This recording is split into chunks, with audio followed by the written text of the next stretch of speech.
O Futebol Clube do Porto é o adversário mais complicado que o Palmeiras vai enfrentar nessa fase de grupos de Mundial e também o único europeu do grupo do Palmeiras. Então, como joga a equipe portuguesa? Quais são os seus pontos fortes e os seus pontos fracos? Qual que é o caminho para o Palmeiras vencer esse adversário logo na estreia do Super Mundial? Vem comigo para uma análise tática completa. Antes mesmo de partir para dentro do campo, é importante também a gente entender um pouco do contexto que o Porto vive nessa temporada. 30 vezes campeão português, bicampeão da Europa, bicampeão do mundo, o clube tem passado por um processo de reformulação nessa temporada. Depois de 40 anos com o presidente Jorge Nuno Pinto da Costa no comando do clube, André Vilas-Boas, aquele mesmo ex-treinador do Porto, venceu a eleição e promoveu inúmeras mudanças no futebol. A primeira delas foi a saída do treinador Sérgio Conceição, que estava no Porto desde 2017, foi multicampeão no país e fez do Porto um time muito competitivo, inclusive no cenário europeu, em Champions League. Além disso, o time também teve uma bela de uma reformulação no elenco, nos jogadores, apostando em jogadores mais jovens e vendendo algumas caras conhecidas do Porto, como dois brasileiros inclusive, o Galeno e o Evanilson, dois jogadores que se destacaram no Porto e foram vendidos, assim como o iraniano Taremi, que era um centroavante importante do Porto também. Com todas essas mudanças no começo da temporada 2024-2025, a grande verdade é que o Porto não conseguiu deslanchar. Eles ficaram longe da briga pelo título português, pararam na segunda fase da Liga Europa e pela primeira vez desde a temporada 2018-2019 terminam o ano sem uma tacinha. Hoje o time é comandado pelo Martin Anselmi, que foi campeão da Sul-Americana naquela final contra o São Paulo, lembra? Pelo Independiente Del Valle, e que depois foi treinar o Cruz Azul do México. Ele assumiu o Porto em janeiro de 2025, então realmente não faz muito tempo, metade da temporada europeia, e não conseguiu também salvar a temporada portista. Agora sim, indo pra dentro do campo, com o Anselmi, o Porto joga em um 3-4-3, com dois zagueiros de origem e o volante Stephen Eustáquio, que é um dos destaques da equipe, defendendo como um zagueiro central. Ele é um volante de origem que defende como zagueiro, e o time titular do Porto, time base, a gente pode montar com o Diogo Costa no gol, que é um baita de um goleiro, Zé Pedro ou Nerhoen Pérez como um desses zagueiros, com o Stephen Eustáquio centralizado e o Marcano, um zagueiro muito experiente, João Mário e Francisco Moura são os alas, com Alan Varela, ex-Boca Juniors, e Fábio Vieira, ex-Arsenal no meio campo, Rodrigo Moura, PP, aquele mesmo que jogou no Grêmio, e Samu. Quando o Porto tem a bola, o Eustáquio pode subir um pouco mais, né, nesse papel de volante, virando quase que um volante de novo ali quando a gente olha pro campo. Essa movimentação é bastante parecida com o que a gente via no Palmeiras com o Gustavo Gomes, né, que era esse zagueiro central na saída de bola, mas que muitas vezes saía um pouco pro Everton poder participar da saída também. Olha nesse lance aqui como o Eustáquio participa da saída como um zagueiro, num primeiro momento, só que logo depois passa a jogar nas costas da primeira linha de pressão do adversário, sempre se movimentando para tentar gerar uma linha de passe para os zagueiros e para o goleiro também, para o Porto sair jogando. Ele é de fato o principal jogador do Porto nessa primeira fase de construção, né? Ele é o cara que vai ter o passe para quebrar a linha do adversário. Nesse outro lance aqui, contra o Benfica, ele tá mais posicionado como um zagueiro mesmo e encontra um belo de um passe pro centroavante que quebra a primeira e a segunda linha de marcação de uma vez só. E se o Eustáquio é fundamental para esse primeiro momento com bola, quando a gente pensa num segundo momento, o Fábio Vieira, meio-campista, é um jogador que tem bastante liberdade para se movimentar pelo meio, para buscar jogo, para chegar à frente, e no ataque, inclusive, o Rodrigo Moura, que tem só 18 aninhos, é um grande destaque do time do Porto, é um jogador de muito desequilíbrio, então olho nesses caras. Até porque o Porto geralmente ataca a última linha do adversário com 5 jogadores. Você tem os dois alas bem abertos, dando amplitude, dois jogadores entre as linhas do adversário, geralmente o Moura e o PP, o brasileiro, e um centroavante lá na frente.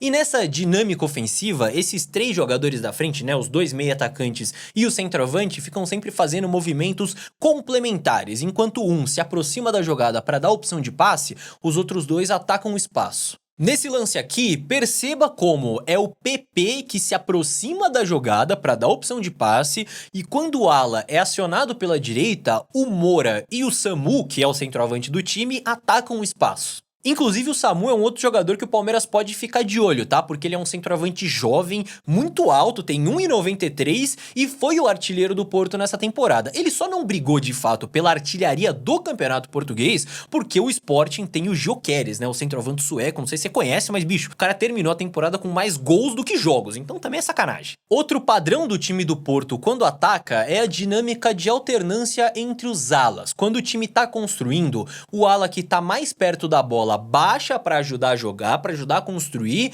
enquanto o ala do lado oposto ataca a profundidade. Aqui dá para ver muito nitidamente esse padrão, né? O Francisco Moura, que é o ala pela esquerda, ele baixa para ajudar a construir, e olha na direita como o João Mário já tá espetando lá na frente.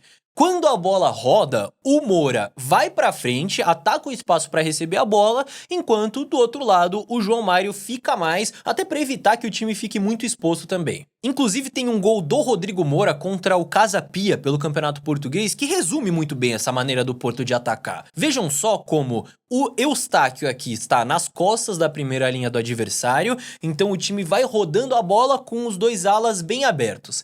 Em seguida, o Diogo Costa, o goleiro, acha um passe no Fábio Vieira por dentro. Olha a qualidade desse goleiro para construir, meus amigos. E notem como se dá a dinâmica dos alas. O da esquerda identifica e ataca o espaço, enquanto o da direita já fica um pouco mais. Por fim, o centroavante já está preparado para receber a bola de costas, enquanto o Moura ataca o espaço, recebe e faz esse golaço. Pelo amor de Deus, dá para mostrar aí nesse lance que realmente ele é um cara para ficar de olho. Agora, vocês sabem muito bem também que essa não é a única maneira que um time tem de atacar, então vamos dar uma olhada como é que funciona o Porto em transição ofensiva. Sempre que o time consegue retomar a posse, dois jogadores já se preparam para atacar o espaço e os alas também sobem juntos. Além disso, o jogador que recuperou a bola imediatamente já tenta inverter o lado da jogada para tirar essa bola da pressão e pegar a defesa do adversário mais exposta. Então vale ficar esperto porque o time do Porto sabe ser perigoso sim nesse tipo de jogada. Nesse lance contra o Benfica, por exemplo, o Fábio Vieira é quem recupera a bola e parte pro ataque. Enquanto ele leva a bola, os jogadores de frente atacam o espaço e o Alan Varela, que é um dos volantes, acompanha também. Aí o Fábio Vieira acha esse passe no PP, que tá livre do outro lado, só que a assistência pro Samu não sai na medida ali, o Porto acaba perdendo a chance de empatar esse jogo. Indo pro lado defensivo da coisa, e aqui atenção, que podem estar os caminhos pro Palmeiras marcar gol contra o Porto é um time que busca sempre pressionar depois de perder a bola e jogar com uma linha um pouco mais alta. Mas é claro que às vezes essa pressão pós-perda pode não encaixar, como nesse lance aqui. Vejam só como o adversário consegue quebrar essa primeira pressão e o Porto tem que se recompor novamente para defender, precisa correr para trás com todos esses jogadores à frente para recuperar esse espaço perdido. O desenho do time varia entre um 5-3-2 e um 5-4-1 nesse momento sem bola, jogando geralmente em bloco e com uma zona pressionante. Meu Deus, Léo, o que é isso? Calma, para quem acompanha o Análise Verdão há mais tempo, vai lembrar que o Palmeiras do Abel jogava assim, com uma marcação por zona no comecinho da era Abel e que se individualizava no setor da bola para pressionar o adversário. Vendo o lance fica mais tranquilo de entender, porque no Porto quem indica essa subida de pressão, né, para pressionar o portador são os alas. Já quando o time tá ali em bloco, eles colocam bastante gente por dentro para fechar o centro do campo e dificultar a entrada dos adversários por ali. Mas vocês sabem muito bem, já falamos várias vezes aqui que o futebol é cobertor curto, certo? Ou você cobre a cabeça ou você cobre os pés. Então se o Porto congestiona bem o meio, fatalmente em algum momento eles deixam espaço pelos lados do campo. Com isso, o time acaba se tornando vulnerável a viradas rápidas de jogo, a inversões de jogada, como nesse lance aqui contra o Casa Pia, por exemplo. O Porto tá organizadinho ali naquele 5-4-1, nesse desenho que eu citei, só que olha o espaço que se abre no lado esquerdo de ataque do adversário quando a bola chega na direita. Nesse lance o Porto até consegue subir bem a pressão no portador da bola para impedir a jogada, só que se a pressão chega um pouquinho atrasada ali, ou se o jogador tá um pouquinho mais esperto para buscar, tem a intenção dessa inversão, colocar a bola do lado esquerdo, virar esse jogo, buscar o lado mais exposto é uma boa ideia. Vale lembrar que nessa temporada 2024-2025 o Porto teve a pior defesa entre os 3 grandes de Portugal, né?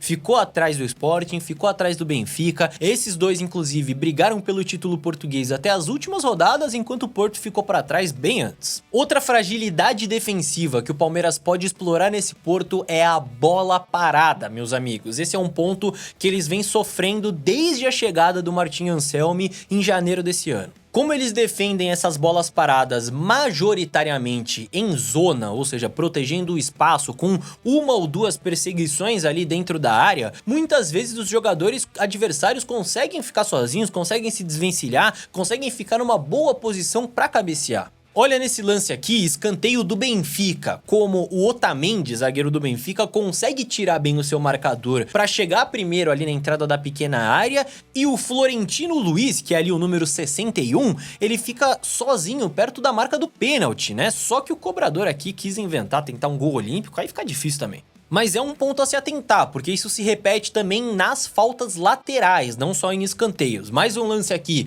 contra o Benfica, repara como a defesa do Porto tá toda marcando em zona e o jogador do adversário consegue uma cabeçada sozinho. Em seguida, inclusive, no rebote, o time demora para reagir e o Diogo Costa tem que fazer um milagre. Por sorte, o jogador do Benfica que pegou o rebote estava impedido, o árbitro acabou marcando depois que a bola saiu. Mas já deu pra ver que dá pro Palmeiras criar oportunidades através da bola parada, treinar ela direitinho antes do Mundial, só que fazer gol no Diogo Costa vai ser complicado, né? Eu falei de vários destaques do Porto, mas eu acho que o principal talvez seja o Diogo Costa. Ele não é goleiro titular da seleção portuguesa à toa, é um goleiraço, não só jogando com o pé, como eu mostrei naquele lance, mas debaixo das traves principalmente. Vai ser um cara difícil de bater. E já que a gente tava falando em bola parada, ofensivamente falando, a bola parada do Porto não tem lá um grande destaque não. Não é um time que tenha aproveitado tantas oportunidades como nas últimas temporadas. O time tem sim um padrão em que um jogador fica em uma das traves enquanto os outros atacam a outra trave. Então tentam atrair o adversário para outra trave para isolar esse cabeceador, como nesse lance contra o Casa Pia em que a bola passa ali por todo mundo.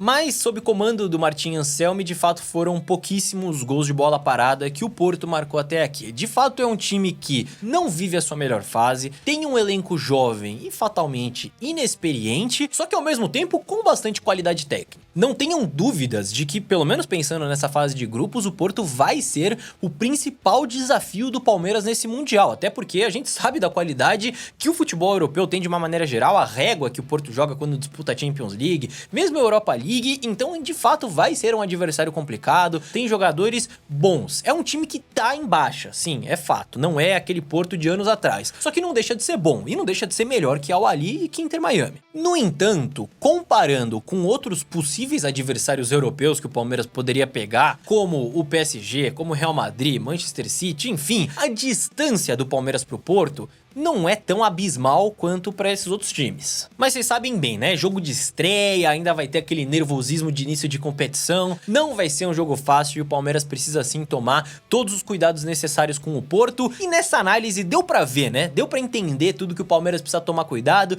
e que o Palmeiras pode aproveitar. Agora eu quero saber de você. O que você achou desse adversário do Palmeiras no Mundial? O que você achou dessa análise? Acha que dá pra ganhar? Comenta aqui que eu quero saber sua opinião. Aproveita também pra se inscrever aqui no canal, porque vai ter muita análise tática sobre esse Mundial. Ao longo desse mês a gente já analisou os 3 adversários do Palmeiras na fase de grupos, só que teremos outras análises pela frente, não só dos jogos, como antes desse Mundial começar também, então inscreva-se. E, inclusive, se você quiser conferir a análise que a gente fez sobre o Al Ahly do Egito, adversário do Palmeiras na segunda rodada, é só você clicar na tela agora mesmo para assistir esse conteúdo. Te vejo lá.